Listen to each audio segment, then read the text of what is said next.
Hi everyone, we're here on the Ananda Rose YouTube channel. This is me, your host for today, Kirsty, and I'm just popping in with this Neurodiversity Controversy segment where we talk about all things to do with neurodiversity, sometimes directly, sometimes indirectly, and get a whole bunch of different perspectives to assist us to thrive in the world. And today I'm really happy to welcome Erin, the founder of Little Feathers. And she describes herself as a compassionate guide for families um, dealing with complexity and uncertainty. And over the years, she's had a particular focus on parents of children with medical complexity, but of course, she's not limited to that. And so there's an obvious crossover here with parenting and caring for children who are neurodivergent and children with other um, complicated factors. And so I'm really happy to welcome you here today, Erin. No, thanks for having me. I appreciate it. It's Yeah, exciting. yeah, it's so good. We've got lots to chat about, but I'd love to hear firstly a little bit about your story. So I know you have a background in education and psychology and counselling, which is it's obvious how that all comes into play. But I'd love to hear about how you came into the line of work you're in now and the birth of Little Feathers. Oh my goodness, yes. It has been such a journey, but an amazing one because I started Little Feathers in 2020, so just before COVID really hit New Zealand and it was a big bomb. But in its beauty of the chaos, it really became this boat and this vehicle, what we like to call the waka, that guided me to what I do now. And as you said, I have a background in education and psychology and counseling, and I've done that for years and years and years. And I landed up falling in love with the world of medical complex children. And it wasn't just by accident. I started Little Feathers because I have a child with medical complexities, and becoming a mother to a child that has differences and complexities, it became really challenging to navigate that world because here I am, I'm a career person, I help other people, I'm really established in what I do, and then here comes my little wonderful child, and oh my goodness, I now have to become a nurse. And so I had to have this like really fast career change, and it was daunting and scary and isolating, um, overwhelming, nerve-wracking. And oh my goodness, the amount of tears I had is I cannot even tell you, because you have all these beautiful dreams of what family is going to look like, and then you marry someone or you in a lovely partnership and you, yeah, we're going to have a child, we're going to build our family and it's great. And then things happen, life happens, hardship happens. And my husband and I, we had 4 miscarriages, and I got very despondent, and I was like, oh my goodness, this is obviously just not meant for me. And then my son came along, and 11 weeks happened, and it was okay. Oh, okay, my child's surviving. Okay. 18 weeks happened. Oh my goodness. Okay, maybe I am pregnant, 20 weeks come, and we go for our anatomy scan, and they say, oh, it's so wonderful. You're having a boy, but you need to go and see a specialist. Oh, what? Okay. Um, And in that moment, you go from this massive high to this very low, low. And can, no one can understand it unless they've been there. Mm. And that low of that dream that shatters is just, it's really hard. It's really hard to pull yourself back up. So I've got all these hormones in me trying to keep this baby alive. Now my baby's got medical complexities, and now I have to be rushed to a specialist, and I'm traveling between where I live now and Wellington Hospital, which is a 5-hour drive, every week, every 2 weeks, until I was 31 weeks. And then I stayed in hospital because they tried to keep him in and he was ready to come out. But and then I had a really hectic labor. And as soon as he was born, he was straight into surgery. Yep, worked way into surgery. And that whole journey for me was actually quite traumatic. And even though I have a history in psychology and understanding the process, living the process is quite a different experience. And none of my psychological friends or counselor friends or anyone like that could actually really counsel me or support me while I was going through all that, because they didn't really have that experience that I went, okay, you get this. And then when I got given, oh, bless her cotton socks, I got given a beautiful little social worker who had just finished her degree. And I sat with her and I was like, you haven't had children yet. You've just finished your degree.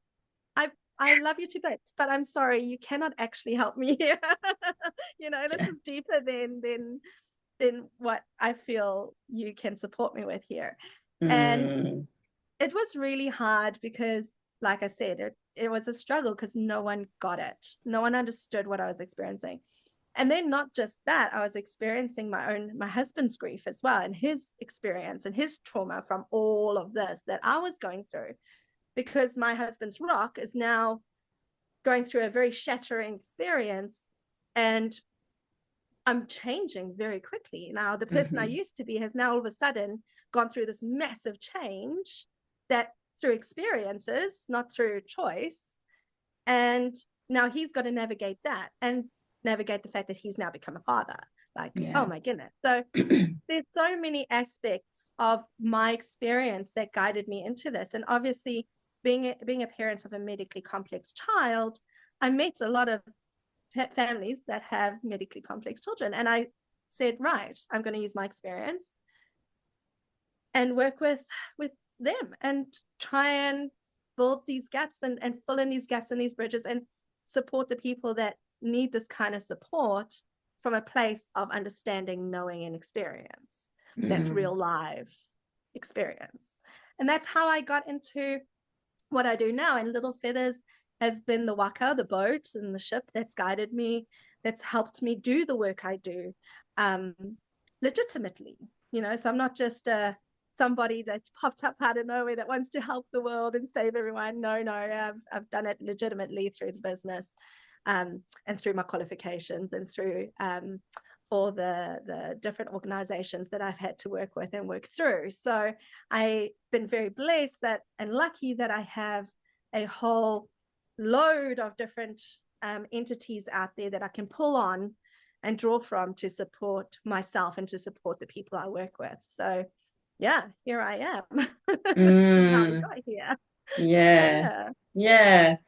I love that so much. And it's just a classic example of that kind of hero's journey, isn't it? Where, you experience adversity and deep challenge and it changes you as a person. And then you bring through what you learn and you assist other people. And and I think so many of us can relate to that experience of, in different contexts, feeling like people just don't get it. And you need someone who has lived through that particular challenge to really see you. And so that you can really deeply express, you can deeply express what you're going through. Because you can tell when it's just falling on like, that sounds tough. That's hard. Yeah. But that word you used, I see you, is such a powerful word, not just for medically complex families, but for neurodivergents, who we call the gifted and talented. I love that. But I see you and I hear you and I feel you because I know what you're experiencing. I know that feeling. I know the goosebumps, the tears, the hardship. And And there's something magical in that, even though it sucks that you had to go through this, Mm. but there is something really magical because these things don't happen to us by accident. And Mm. I truly believe that even though I've had my tears and I've had this, like, I still deal with it, all of the stuff, the grief, everything. It's it's really a little bit of a superpower. And we forget that in this world, there's so many different people, but there's very few who have the ability to step into someone else's shoes and really see them. And Mm.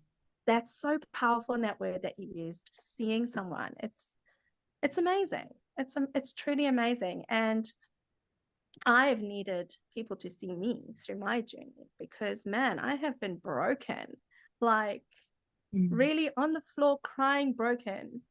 And you have your days when one of this is, I don't know why the story is coming to my brain, but anyways, I had this one beautiful student, and his mum came to me one day and said to me, I wish he would be able to tell me he loves me. He's a Mm. neurodivergent child, and he doesn't express emotion the same way. But she came to me and she gave me a hug and she said, I wish my son could hug me and just tell me he loves me because I love him more than the world could ever describe. And I Mm. was like, so I'm still emotional about it. And this was years ago. But that was one moment that clicked for me that went, oh, wait, the parents experience so much loss with children that are neurodivergent or gifted and talented because they don't love in the same way that would be expected in the normal everyday life of what would be considered a normal child. And then again, those dreams that get shattered and broken lead us to grief. And yeah, it was just such an eye-opening moment for me. And I'm so grateful that my son says to me he loves me, but I think of that mum that never gets that hug and it kills me. Like, Mm. I feel it really deeply. Yeah. And so we work to navigate how does love get expressed Yeah. in a family with neurodivergent children or with medically complex children or differences. How do you express love in a way that is normal but still as impactful as that hug and those three simple words, you know? So yeah, it's crazy. Mm. Yeah, it's so powerful. And I talk quite a bit about this idea of expectations versus reality. Yeah. And when there's that big gap, it can produce this grief. And I know that you know this, but when you experience parenting grief, it doesn't say anything about the love you have for your child. And it's not even necessarily a judgment of the child or the way they are, but it's so important for parents to have a safe place to express that, to Yeah. process it. Mhm. And then from that place of, coming into acceptance of what is, that kind of opens a portal into, okay, how can we thrive with Yeah. our particular quirky, Yeah. unique Yeah. situation? And I'm sure you, as you said, you experienced that with that family because there are many ways that love can be expressed. Oh, absolutely. But And it's I so think, much easier to open to that if you've first gone through that process of like, oh, I really wanted that. yeah. Yeah. And I envisioned it. And Mm. yeah, I had a really strong vision of this with my firstborn. So obviously when a baby's born, you don't know straight away usually if they're autistic or ADHD and things like that. It's not the same as, a heart defect or something like that, where it's like, oh, Mm. emergency, emergency. But, Yeah. so, to be honest, I knew pretty early on that there was something different, like this really wild intensity. But my Mm. grief was definitely an expectations versus reality because I didn't see myself as a perfectionist, but I really wanted to be like the perfect crunchy granola mum, and I bought my baby wearing slings and everything was Yeah. organic. And like, Oh I yeah. was like, I'm gonna breastfeed until this kid's 5 or something. And he had the worst trouble breastfeeding and terrible reflux and all sorts of weird kinks in his body. And he was pretty miserable. When he smiled, it was like the sun rising, but he cried a lot and he screamed a Yeah. lot and he never slept. And because I had trouble processing it and I didn't have someone that saw me and heard me and felt Mm. my grief, I got really stuck in this, and in particular with this breastfeeding grief. Oh yes, I know the And feeling people very just well. didn't get Mm. it because it was like, well, your baby's growing and he's healthy and Yeah, what do eh. you mean? Why is this a problem? Yeah. But I was really devastated. It was such a big part of my vision of motherhood and the way that we bond, and all of these things. And I Yeah. persevered, and it never really got easier. So it was like my And heart would break yeah. again and again, and we'd try Mm. something, and he had his tongue tie operation, and it didn't get any better. And we went to the osteo, and it didn't get any better. Mm. And so that's just obviously one example of something that can precipitate this grief response, and it was so intense for me. And And rationally, I was like, okay, I've done everything I can, and it's yeah. not that big a deal. But my heart was just like, mm, But that's the yeah, thing. It is a big deal it is. because we are designed to have our child latch onto our bodies Mm, and we are actually making the nutrients for our yeah, child to grow. When they don't actually get to latch on, we don't get to bond in the same way. mm, And that is really hard for a mum, especially if yeah, it's your first child. That bonding moment, just like a lion with her little cubs, mm, they suckle on her. If they don't suckle, they die. It's the same concept for us humans. If yes, our babies don't suckle, we feel that, oh no, our child might die.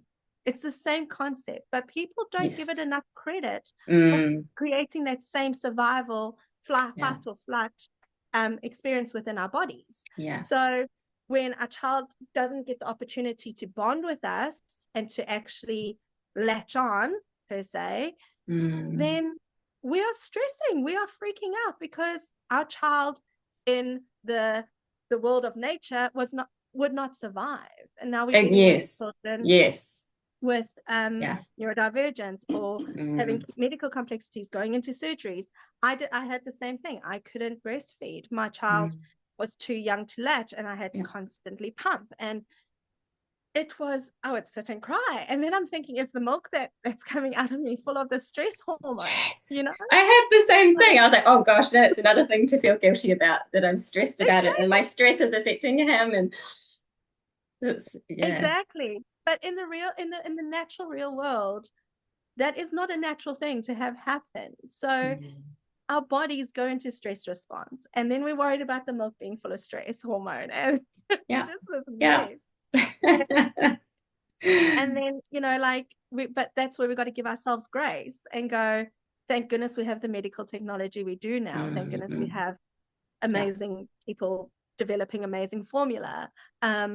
And that we can pump and do all these things. And even if it is stressed out milk, at least it's good milk.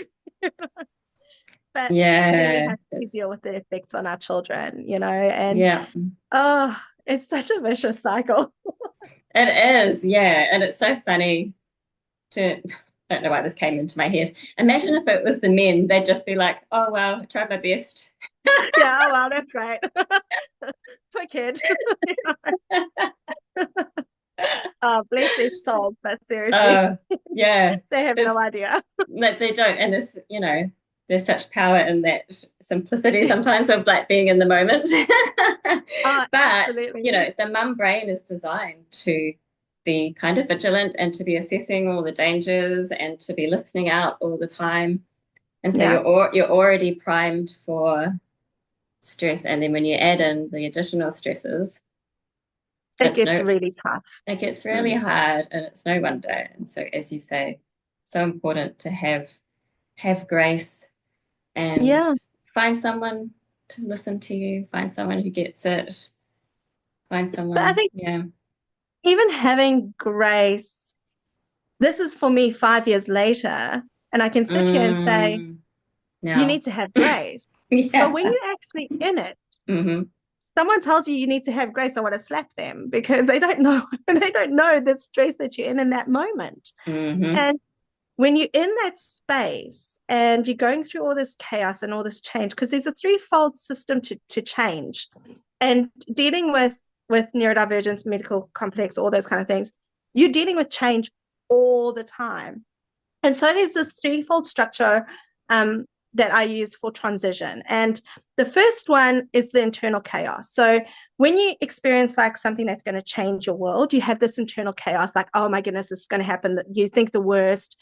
How do I deal with this? It's just crazy. But then you start, then you go into grief because now you've accepted you're going to have a change.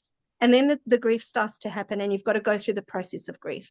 Okay, so now the idea that I had is dying. I'm not going to be able to do what I envisioned. You get sad about that because all these things that you had built your whole world around really Hmm. is not going to work, and Yeah. you have to now figure out a new way to do things. And it's really sad to let go of your ideals and your dreams and what you thought was going to be okay. So Mm. it's like losing a pet in a way. Like, and I don't say that lightly. I say that with a lot of heartfelt energy because when we lose our pet, we accept that the pet's gone, and then we go through the grief. Okay, now what does life look like without this pet in my life, without this energy in my life?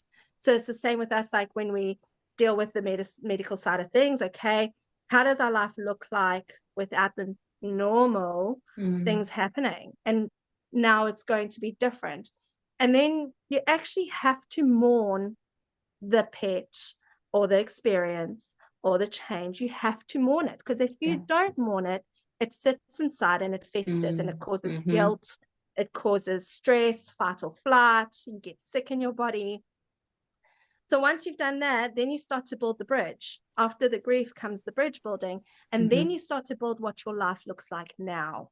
Now that you've accepted this change, what does my life look like? And how do I navigate this new world? And that's what I do. So I come in and I navigate, help families navigate their new world, this new existence after Mm. I've supported them through their grief and their changes. And oftentimes it takes a little while for the family to go, okay, this is okay. I can build this bridge and I can do it like this. But then even though you're building the bridge, you need someone holding your hand through the hard stuff. Because yes, you're building the bridge, you're moving forward, it's fantastic. Okay, I can actually do this. But wait, here comes a curveball. My child gets sick and won't stop vomiting and hasn't slept for 3 days. Or um, Mm. there was somebody at school that said something to somebody and it's flared up this whole new emotional state. You always get curveballs, but then you need someone there to just guide you through those curveballs and say, okay, let's look at it this way. Let's do this. Let's try this strategy and realign the family and realign everybody in it so that they can keep going forward and go from survival to revival, right? And it's so important to be supported in a way that the person understands what your family dynamic is. So it Mm. has to come from a really holistic place. That when you get support, you want someone supporting you that supports your partner, supports you, supports your child, and understands the differences of each person and each entity in the family dynamic. And also someone that is highly, highly confidential, because you Mm. might want to share something with that person, but then they accidentally share something with your partner that you didn't want them to know. So it's Mm. really important that whoever is supporting you is really confidential with each individual, but then takes the whole picture and helps them get to a place where they are all thriving and are all supported. And one thing I found really, really hard was once state care and state support ended, there was no one there. There was no one there to support me through my journey. Once that counseling ended, once I used up all my free sessions and everything like that, there was no one, nothing. And I was happy to pay. I was going to pay, no problem. But it was really hard to find people that knew what we are going through and how to support us in a really holistic way. And so grief is a massive part of this whole process, and it goes a lot deeper than this, but it's really good to be aware of it. It is, and it's almost difficult to move to the next steps without that. That was my experience. I was willing to let myself grieve, but I just really wanted someone to hear my grief, and it was hard to find someone. Because I didn't want someone to come in and be like, okay, here's some coping strategies. Oh, here's some ways to settle your baby better. And I was like, no, I really want to release. I want to pour this out of me and feel it. And absolutely. And this is one thing that people can do so easily. And I say this because I'm a nature therapy practitioner, so naturally I'm going to guide you into nature. But when you go into nature, this is the nice thing about nature. Oh, I'm going to get so excited about this. But anyway, so with nature, like when you go to a therapy session or you go to a psychologist or you go to a counselor or whatever, they go into an office and you go and you've got to get used to this person. You've got to get to know this person. You've got to first build up relationships and all that kind of stuff. And that's like 3 sessions later. So once you've like already filled half of your quota of sessions, it's like just in getting to know someone.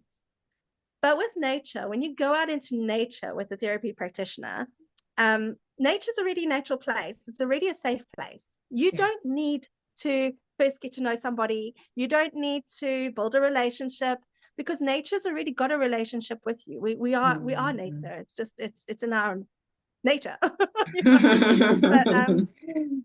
so what I've landed up doing a lot is I will meet my clients in nature.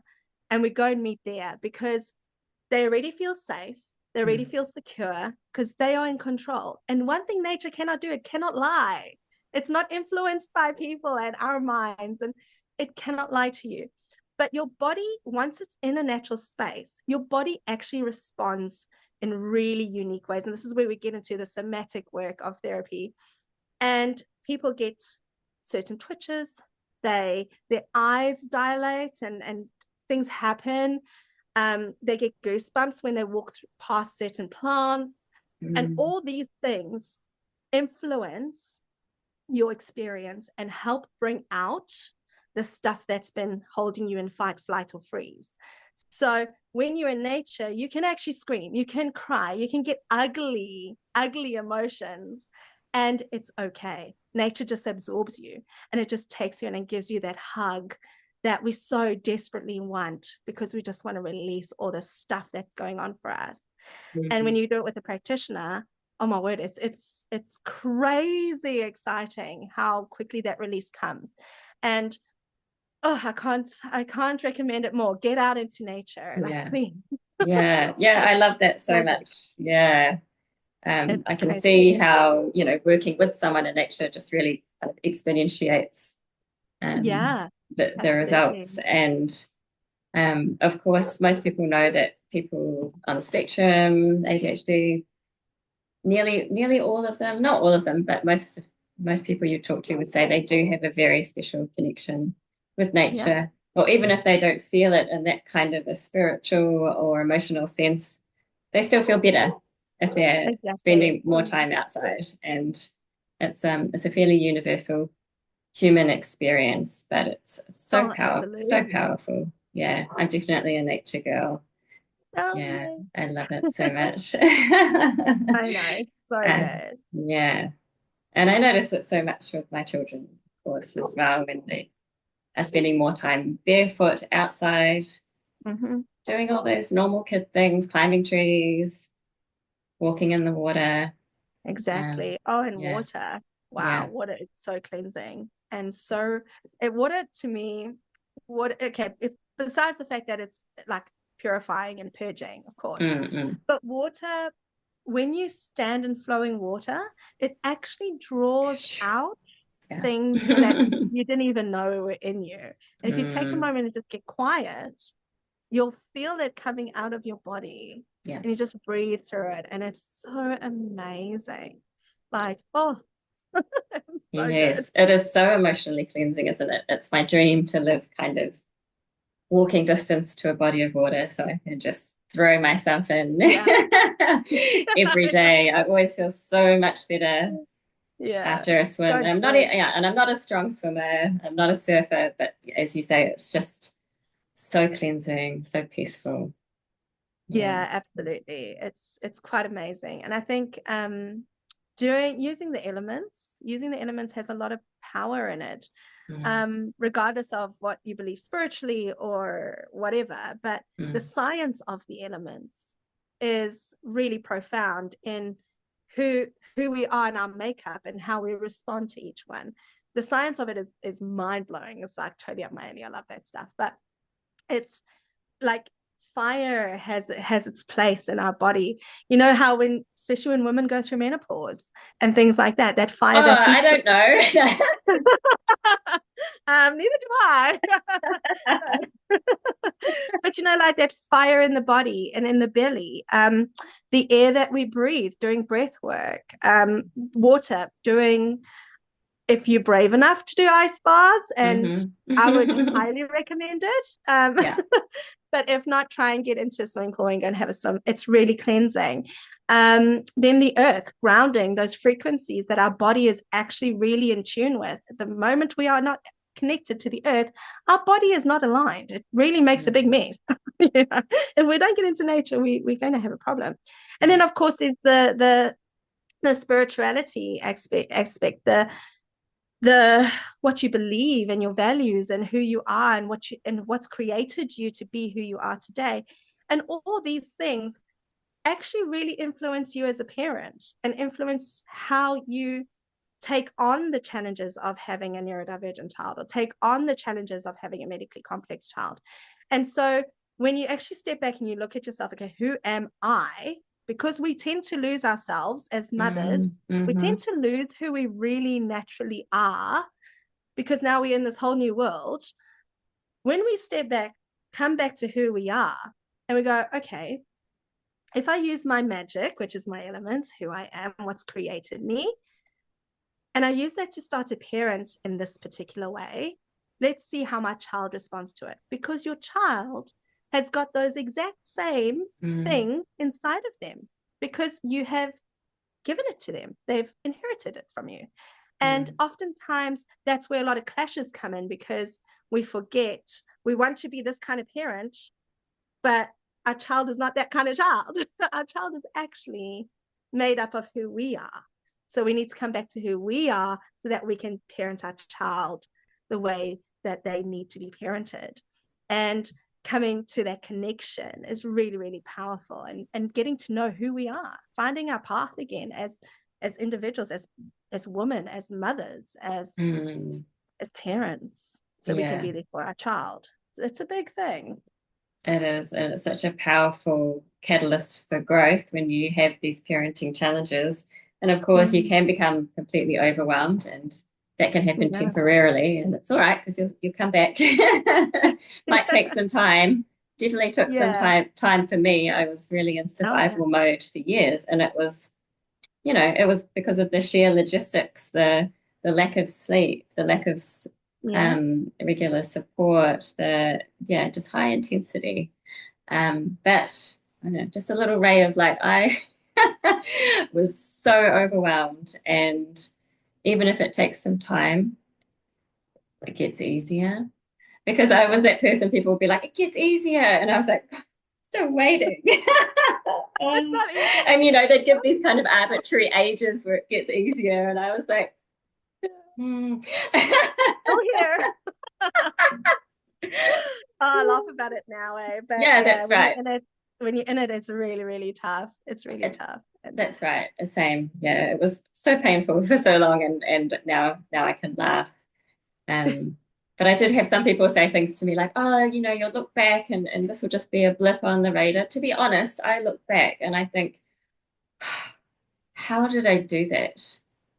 I'm sorry. Oh I my I word, I yes. can't believe that I managed that. And of course you do because you're the parent and your love is enough and you don't really have another option, to be honest. Um, And so you yeah. do, but then it's great to come out of that survival state and start to be like, Mm, yeah, who am I? I've been through this kind of crucible and I've emerged like a phoenix from the yeah. ashes, but like who am I? And what have I learned? And And I think yeah, all of that. for me, I really struggled with guilt. I felt really guilty. Like I Mm, hated my body for the longest time because I was like, how dare my body not give my child what they need yeah, to be whole? Um, and I really struggled with guilt. I hated my body. I yeah, felt guilty. Um, I felt I felt like I really just had so much resentment for myself and I was like, how did I even get here? How did I get to this place of so much resentment? And I had to do quite a bit of work to get out of that place. mm, And then I had to have a different perspective. And I went, oh, my body didn't do my son an injustice. My body actually tried its best to keep him alive and bring him into the world. And even though I still have that, I still walk the line, but seeing it in that way, and then I went, actually, you know what? Thank you, body. Thank you that you brought my baby into the world as whole as you possibly could. Thank you for the medical system that we have so that he can have his surgeries and he can be as whole as possible for our normal. And I think so many mums are in the exact same boat, feeling resentful of their bodies, feeling resentful, like, what did I do wrong? hmm. Like, did I eat something I shouldn't have eaten when I was Yeah. pregnant? Took the You wrong know, like, supplements, like yeah, yeah, all that. it's so many Yeah. different aspects that can really put us in a place of guilt and shame and hurt and blame. Oh my word, the blame. And at the end of the day, we really need to work on having a good perspective and working through those experiences because yes, it's okay to feel that guilt and that shame. And if that is your reality, then that is a real thing. Then we need to figure out what we can do to take that guilt and shame and turn it into a positive so that, again, we can be there for our child as best as we can. So, yeah, it's a crazy journey, man. Yeah, it really is. And it reminds me, I didn't have many counselling sessions, but I did at one point go and see, it was the lady I did hypnobirthing with actually. She was also Oh, a yeah. counsellor. And I went to see her specifically about this kind of grief I was experiencing. And she said something that was, it took me a while to process it, but it was kind of, it was life changing because it woke me up to some of my Mm, mental processes. And she was like, you're not responsible for everything. He has his own journey. And I was like, oh. yeah. Yeah. So it's, yeah, and that really links into those feelings of guilt. And yes, your child comes from you and you create them, but also they just are themselves. Yeah. And, from 100%. that higher spiritual perspective, they've come in for a reason, the way they have into your family. And it's incredibly complex. It's And yeah, powerful. yeah, Yeah. it was kind of, Yeah. yeah, if you can make a shift like that, and it doesn't have to happen all at once, but Mm. mm, It's yeah. crazy. And it takes a while. I mean, it does take a while to get to that point where you go, okay, I see it now. I see this Mm, this difference. And I agree with you. Our children that come into this world have their own path. mm, And we can only just be stewards of that path. We can only be guardians of that path and support them through this crazy place that is Earth, this crazy life that they're going to go through, and do the best that we can. But it's really important to seek out support for ourselves as the parents who are going through the hard stuff. Because for our kids, this is their normal. This is what they know. They don't know yeah. any different. This is their normal. This is their life. This is how it goes. But for us who know different, who have experienced different, it's us who have the dreams crushed. It's us who have to go through the grief. It's us who have to navigate everything, to make sure that their normal is normal for them. For And them. Yeah. yeah, and but Mm. for us, it's a really hard journey, and it's it's a daunting journey. I found it was really daunting, and it's still something I work through. I still have PTSD from it all. I it actually I don't want any more children. I want 2.5 kids, and it's going to be amazing. I'm one and done. Yeah, I had a second and he was just as hard. Just as incredible and beautiful, but yeah. But just as hard. But you know what I mean? Like you have Yeah. this trauma from this experience, and I think Mm. people don't realize how much trauma childbirth can actually be. Yeah, And and the whole thing, I still have a really visceral response to hearing a baby crying, oh especially if the wow, yeah. parent doesn't pick them up straight away. And I can hear, this is crazy, I can Mm. hear if that crying baby has a tongue tie because it's a Wow. specific type of cry, and my nervous system just goes like, it's Yeah. so funny. Yeah. That's crazy. See, like that to Yeah. me, that tells me instantly that that's still a trauma for you. That It was is. there And was a traumatic it's experience. very Yeah. traumatic and it's so diluted, but but I Yeah. can still notice it. Mm-hmm. Yeah. Absolutely. And that's something Yeah. you'll always carry. So when you'll hear that cry, you go into fight or flight instantly. Your biology instantly will do that, even though, like you say, Mm, it's it diluted. does. And what shifts So is like maybe how quickly we come back out of it, that kind yeah, of self-regulation. So it's more yeah, of a like, absolutely. Yeah, um, yeah. So yeah, important. and just an awareness. And it's so different from some other parents. Yeah. I was at a party a while ago and there was someone there with a newborn and I had them in the car seat sleeping. And the baby Mhm. started to make some noises like they were going to wake up, like grizzling noises. And so I I alerted the parent. And then without us knowing, on a separate walk past, my husband also was like, oh, I think the baby's waking up because we were both so vigilant So to wired. the start Yeah. of a cry because with our babies, it would go from a tiny peep to like a fog horn siren. And, the quicker you were, the more chance you had to like soothe it a bit. Yeah. Whereas their baby just grizzled and went back to sleep. And we were like, what sorcery? Like, Guess we got normal. yeah. So But you yeah. don't realize always like how different your reality is to someone else's. Yeah, Yeah. absolutely. Oh, it's Mm. such a journey, man. It's just whew, gives me Yeah. goosebumps going back into all of it. But yeah, it's Yeah. such a real journey. Yeah. Yeah. So I'm guessing processing the emotions is probably a big part of what you do, as well as providing practical advice on how to work with your children. Communication, I'm guessing, is big. Just give us a little bit more of a rundown about, what you offer before we wrap up. Um, so if you've ever watched Super Nanny, I do that, but in a very specific field. So But less frightening. yeah, way less frightening. Yeah, I'm like, oh my gosh, is this acceptable? Is this acceptable behavior? I know, right? Like, but no, I do it. I work with families really closely. I work with the individuals of the family dynamics. So I'll work with both partners or whatever the family or the relational dynamics are. I work with them in a counselling capacity first, finding out what they are going through, what they're experiencing.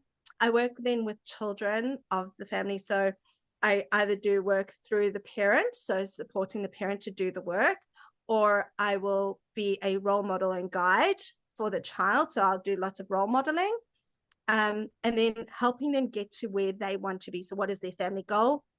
How do they want to navigate it? All those kind of things. And then I look at the big picture. So I look at the environment that they live in, the who they are as people, how they want to be in this place and space. And then we work on a whole, like a roadmap to support them all to be where they want to be in this family dynamic. So we basically build the boat, right? We build Mm. the ark, Yeah. and then they take the ark and they drive to whichever way they want to go, but hopefully the way that supports them and gives them a really healthy family dynamic. And then I help their children transition into school, or if they choose to do homeschooling, I support them through their homeschooling. And that's like curriculum support, transition support. I work with the teachers, closely with the teachers, so that they have a good understanding of what they are going to need to do to support the child that's coming into their space, and how their curriculum needs to be designed to support that child. So I support them in designing that curriculum. Um, and then when the child is ready to transition out of school, I actually support them into that as well.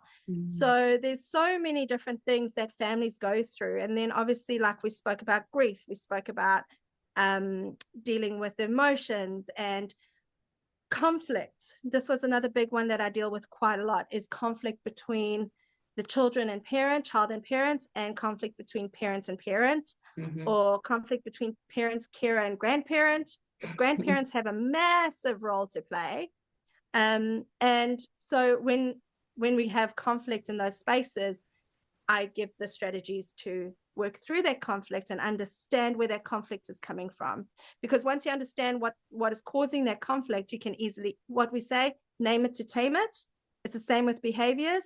When you can name the behavior, or you can name what's causing the conflict, you can tame it, you can fix it, you can deal with it, and you can navigate through that. So I look at all of the things in a very holistic lens. I do one-on-one Zoom calls like this, like one-on-one counseling, coaching, and education. And then I go to my families as well, if they are local to me, or if there are means for us to travel, if they're a little bit further away. And then I do my biggest thing that I love to do is I actually take families and individuals out into nature, and we do somatic work in natural environments. So that is my favorite one. And although all my work is my favorite, but this is the most impactful. Like when I work with my clients out in a natural space, that's when I see the biggest amount of healing, the biggest amount of intuitive work happening, and the biggest amount of knowledge coming through. So it's really such a powerful, powerful place to be. And that's what I do. So I support families from a very holistic perspective after state care. So once that state care ends, you're not left on your own, and you're not going to go and drown in the big wide world of craziness. I'm here to help you build your boat. I love that.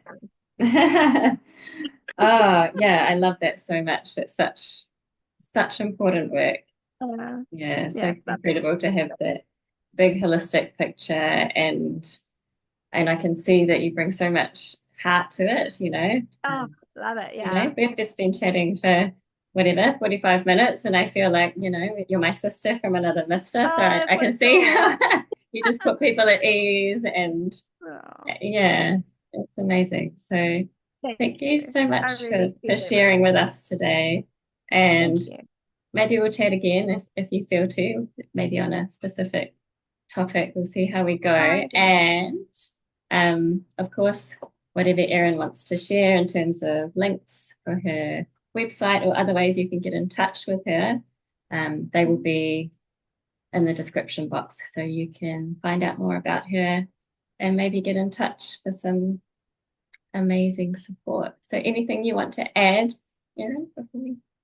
No, I am on social media, obviously. I'm not a social media person, so I'm a nature person, so I don't spend a lot of time online, but I definitely, unless it's for work, but I am available there. And you know what?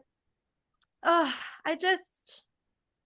I know what you're going through. I know how you're feeling. I know your experience, and I want you to know you're not alone.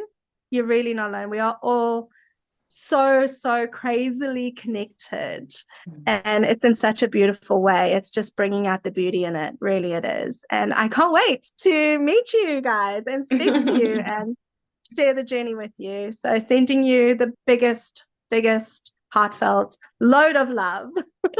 And that's me. Amazing. Thank you so much. We are all one, and I'm so appreciative of you and all of you listeners. So we'll see you again here next time on the Neurodiversity Controversy. Bye. Bye.